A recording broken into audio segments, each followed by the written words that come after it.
Información precisa, completa, veraz, objetiva e independiente. Directo a tu pantalla. Voz de América en RCR 750.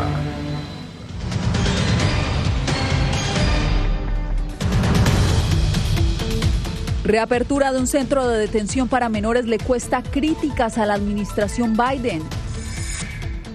Inmigrantes marchan para exigir a los demócratas que cumplan sus promesas. Además, en fase de investigación se encuentra medicamento que podría ser la cura para el coronavirus. Y aumenta la cifra de muertos por la crisis carcelaria en Ecuador.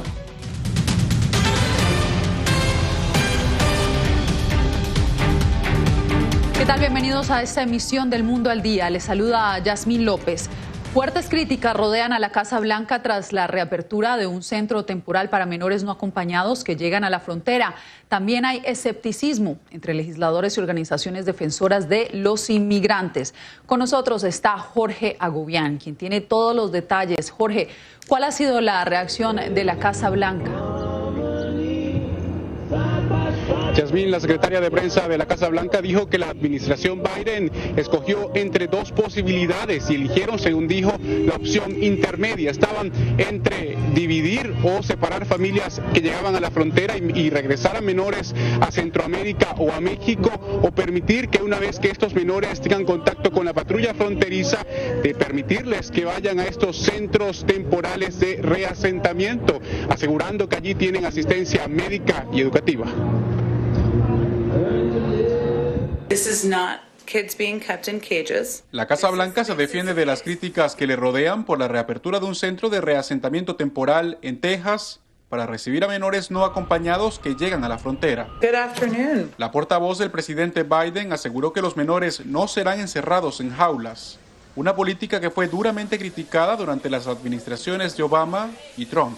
La Unión Americana de Libertades Civiles instó este miércoles a la Casa Blanca a brindar transparencia. Las organizaciones independientes y los abogados deben tener acceso para monitorearlos, deben ser administrados por proveedores responsables sin fines de lucro y deben cerrarse tan pronto como lo permita la salud pública. Según datos oficiales, 6.800 menores estaban bajo la custodia del Departamento de Salud hasta el 18 de febrero. Los funcionarios de esa cartera dijeron a La Voz de América que estos números cambian día a día y que esperan que la mayoría de los niños sean puestos bajo la tutela de patrocinadores adecuados en un periodo de 30 días. Según la ley estadounidense, los menores no acompañados que llegan a la frontera a solicitar protección deben ser puestos bajo la custodia de la Oficina de Reasentamiento de Refugiados hasta que sean transferidos a sus familiares u organizaciones, mientras sus casos son procesados ante un juez de inmigración. Legisladores del ala progresista del Partido Demócrata como Alexandra Ocasio-Cortez criticaron la medida. Esto no está bien, nunca ha estado bien y nunca estará bien, no importa el gobierno o el partido. Republicanos como Marco Rubio también reaccionaron a la posibilidad de que otro centro para menores en Florida sea reabierto, asegurando que la medida significaría encerrar a niños en jaulas. Y en medio de las críticas, hoy senadores en el Congreso presentaron un proyecto de ley que dibujará o delineará los lineamientos para lo que será la protección de estos inmigrantes en centros del gobierno de Estados Unidos. Al mismo tiempo, las autoridades del Departamento de Salud aseguran que cuando sea posible, debido a las restricciones de la pandemia, permitirán que oficiales electos visiten los centros en la frontera. Yasmín. Tema polémico Jorge. Manténnos informados. Gracias. La sede nacional del Partido Demócrata fue hoy el punto de encuentro de miembros de organizaciones proinmigrantes quienes marcharon en la capital del país exigiendo que sus integrantes cumplan con las promesas que le han hecho a esta comunidad. Diva Lizeth Cash estuvo con ellos. Los vecindarios del Capitolio Nacional escucharon las voces de decenas de personas que reclaman al Partido Demócrata que cumpla con las promesas que durante la campaña se hicieron a las minorías, las cuales enfrentan una crisis de salud, financiera y económica en medio de la pandemia. Los inmigrantes y las comunidades de color entregaron la victoria al Partido Demócrata en la Casa Blanca y también en el Senado. Y en este momento, ya más de un año en esta pandemia, las comunidades inmigrantes necesitan protecciones permanentes y es a través de ciudadanía. Además, manifiestan su descontento por la falta de cobertura que tiene la propuesta de reforma inmigratoria presentada la semana pasada por el presidente Joe Biden. Ella es Rosemary, cruzó la frontera sola a los 8 años, pero no alcanzó a ser incluida en el programa de DACA. Yo soy humana, yo quiero ser alguien en la vida. Yo no vine aquí para estar sentada, yo vine aquí para lograr mis sueños y estar con mi familia. Además, los manifestantes interceden para que otros perfiles sean incluidos en la reforma inmigratoria. Más jóvenes, más gente como nuestros padres, más gente como los que han cometido algún crimen que aún merecen.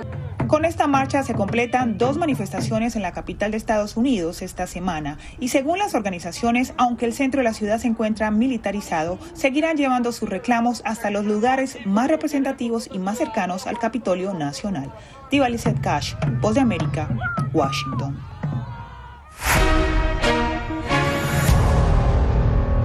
Por temor a ser deportados, inmigrantes indocumentados en Estados Unidos están evitando ser vacunados contra el COVID-19. Así lo afirman organizaciones defensoras de derechos humanos, quienes además han identificado que la falta de acceso a las plataformas digitales es otro de los mayores obstáculos. Ahora nos conectamos con José Pernalete porque la vacuna de Johnson & Johnson ya está en revisión por parte de la FDA. José, ¿qué se puede esperar entonces?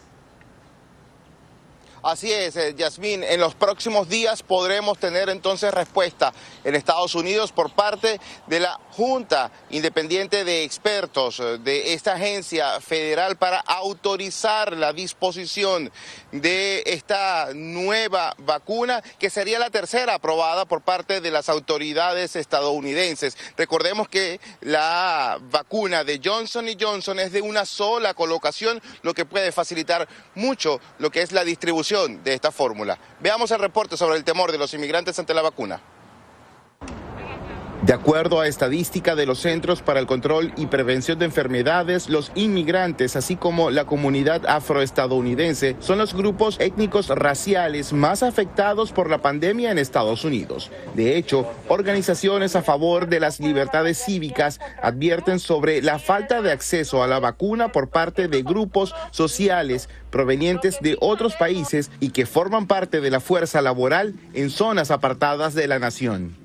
Muchos tienen miedo porque no tienen la educación e información necesaria. Otro es la tecnología, que todo es por línea.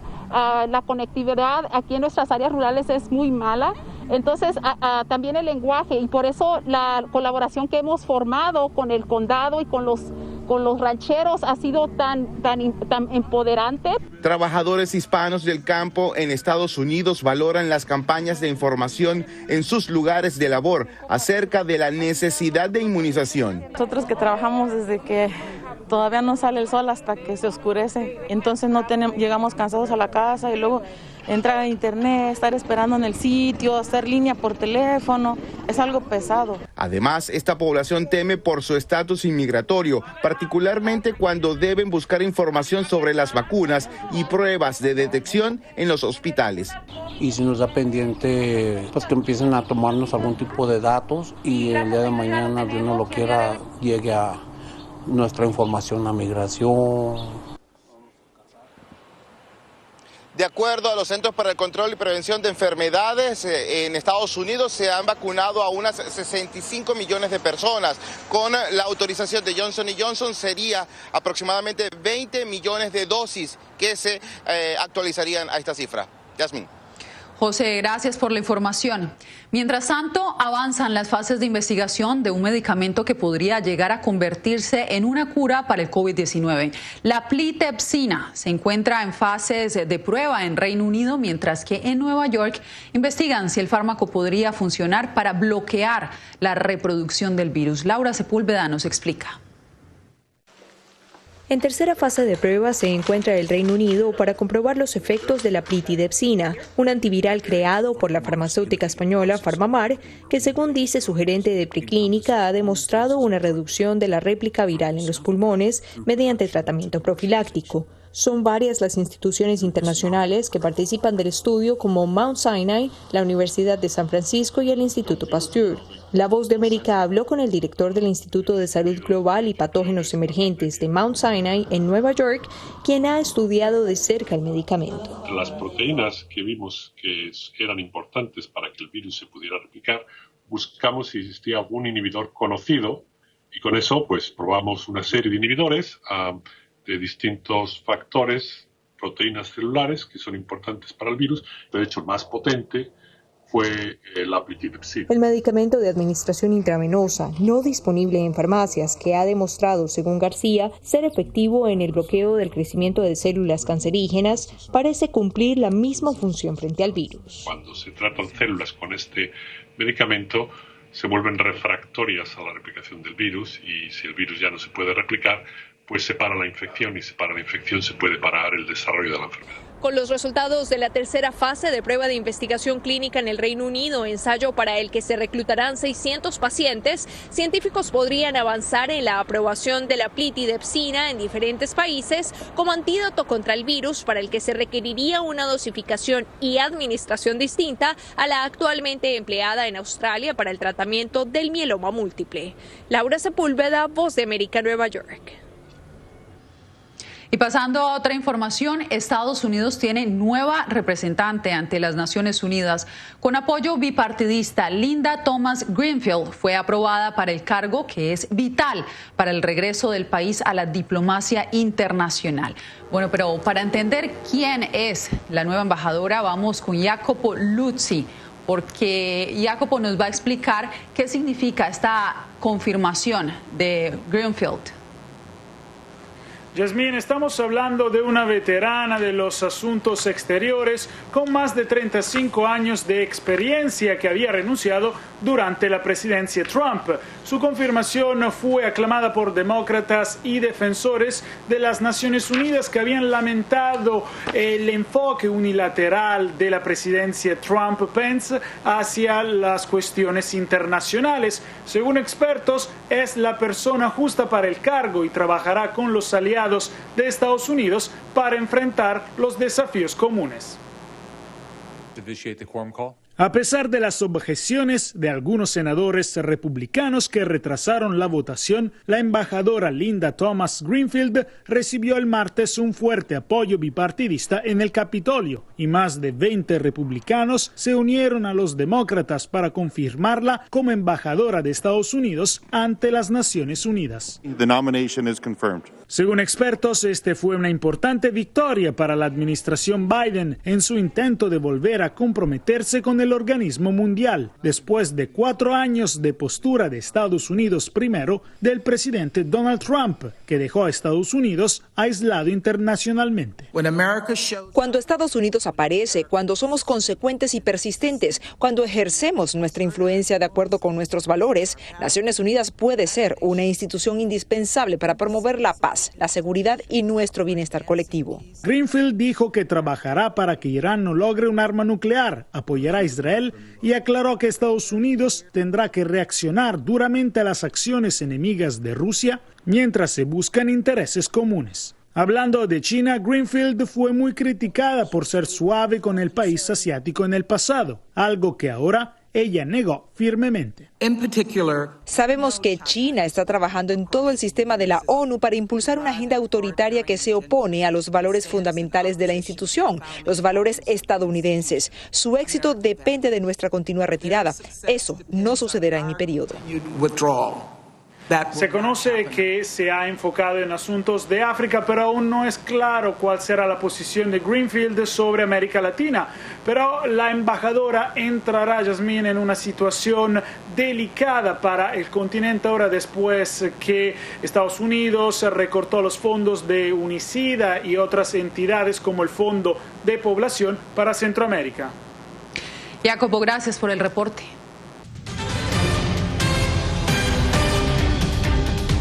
Aumenta la cifra de muertos en las cárceles de Ecuador tras los motines generados por enfrentamientos entre bandas criminales que se disputan el control de varios centros penitenciarios del país. Desde Quito, Néstor Aguilera nos amplía.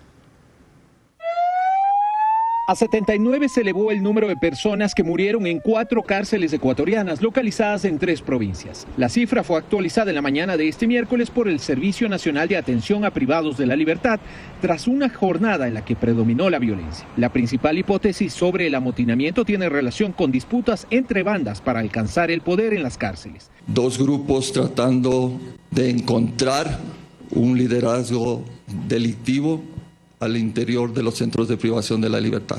Para el consultor y analista en temas de seguridad, Ricardo Camacho, los hechos ocurridos configuran una tragedia, especialmente por el grado de violencia evidenciado en los asesinatos. Que se hayan dado 79 muertos de esta manera es algo impresentable para el país. Consultado por La Voz de América, Camacho se mostró preocupado por los problemas estructurales que muestra el sistema penitenciario. Propuso, entre otros aspectos, invertir en tecnología, mejorar la formación de personal para el cuidado de los centros de privación de la libertad y tomar elementos de sistemas más avanzados como el chileno o el costarricense, aunque aclaró, los resultados demorarán. En unos 2 años, si usted tiene los recursos necesarios, la voluntad política del gobierno, unas personas profesionales que manejen el SNAI, yo creo que en 2 años estaría ya en funcionamiento la escuela penitenciaria.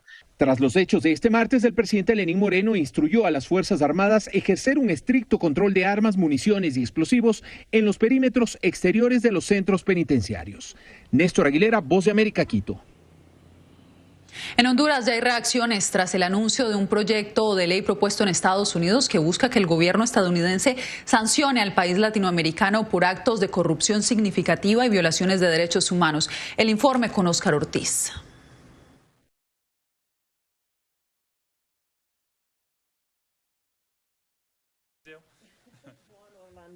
El proyecto de ley presentado por 8 senadores demócratas suspendería cierta asistencia de Estados Unidos a Honduras hasta que la lucha contra la corrupción presente resultados concretos para enfrentar la justicia.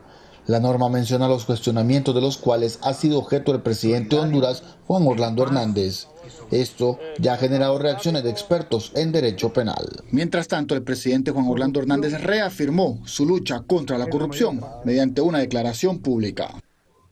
Si ya sabían que yo había mostrado que sería implacable, que crearía las leyes y las herramientas para vencerlos, que los íbamos a perseguir, que los capturaríamos y serían extraditados, que no se haría trato con ellos, porque había una voluntad política inclaudicable y la sigue habiendo hasta el final de mi gobierno. Lo que están haciendo ahora es retomando, bajo el amparo también de un aliado estratégico que es el gobierno de Joe Biden, cosa que no tenían con el gobierno lleno de complacencias para los corruptos de Centroamérica de Donald Trump. Pero para este analista, dicha ley no solo se estaría castigando al señalado de Estados Unidos por supuestos actos irregulares. Afecta a víctimas inocentes. Las sanciones no solo van para los cuestionados, sino que van también para las sociedades, para los pueblos. Ned Price, portavoz del Departamento de Estado del Gobierno de los Estados Unidos, recalcó que no harán excepciones si hay líderes políticos participando en actos de corrupción o narcotráfico. Óscar Ortiz, Voz de América, Honduras. Estados Unidos reconoció a 12 personas del mundo como campeones internacionales anticorrupción. Entre los galardonados hay 2 latinoamericanos. Tal como lo había anunciado, la nueva administración de Estados Unidos incluye como uno de sus ejes principales el combate a la corrupción. Como parte de esos esfuerzos, el Departamento de Estado reconoció la labor de 12 personas que se han destacado por su labor en cada uno de sus países, donde, según un comunicado, han trabajado para defender la transparencia, combatir la corrupción y garantizar la rendición de cuentas. 2 de ellos son latinoamericanos. Diana Salazar de Ecuador, quien actualmente desempeña el cargo de fiscal general del Estado, y Juan Francisco Sandoval de Guatemala, jefe de la Fiscalía Especial contra la Impunidad, quien considera este reconocimiento como un aliciente para seguir trabajando. Un impulso para continuar desarrollando el trabajo.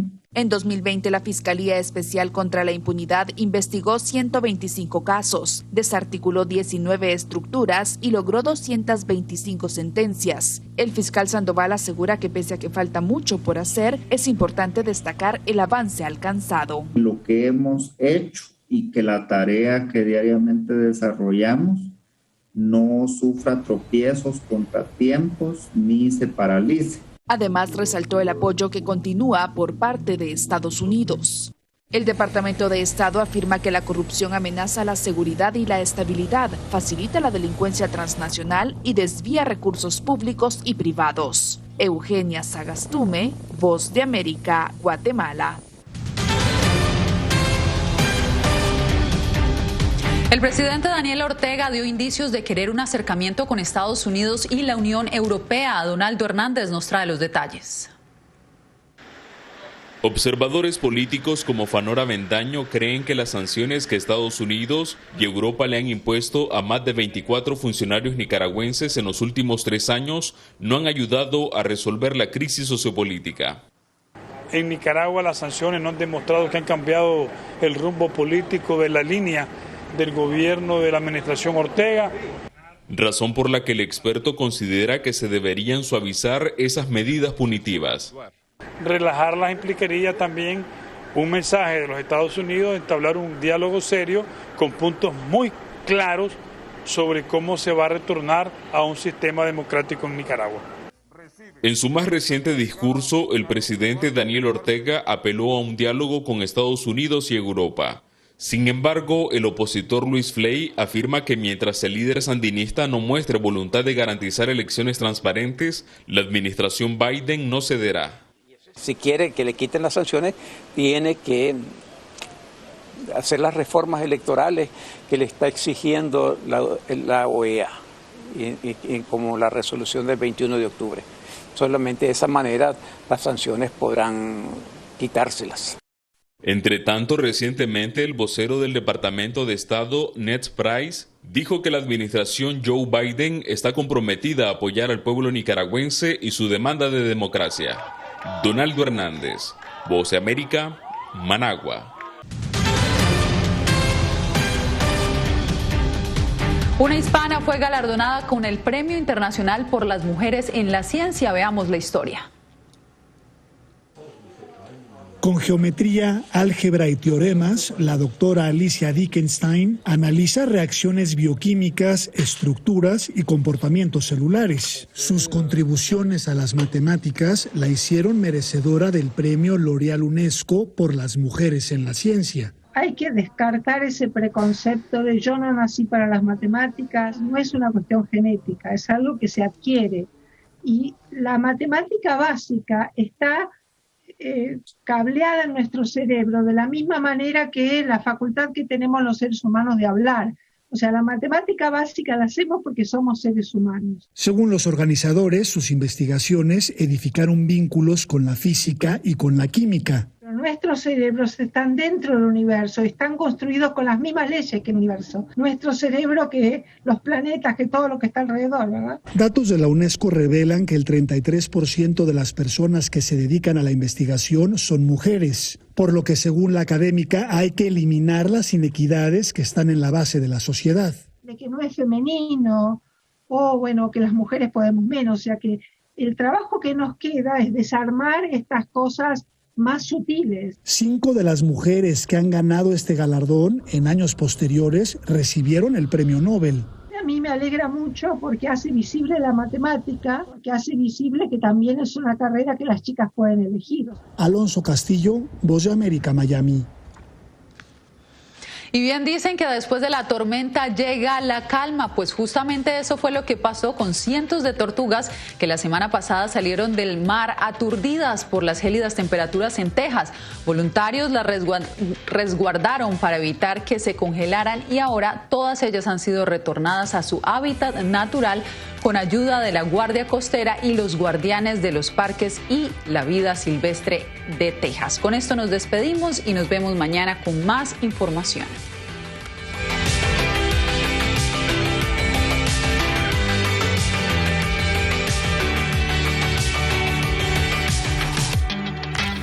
Radio Caracas Radio presentó Voz de América.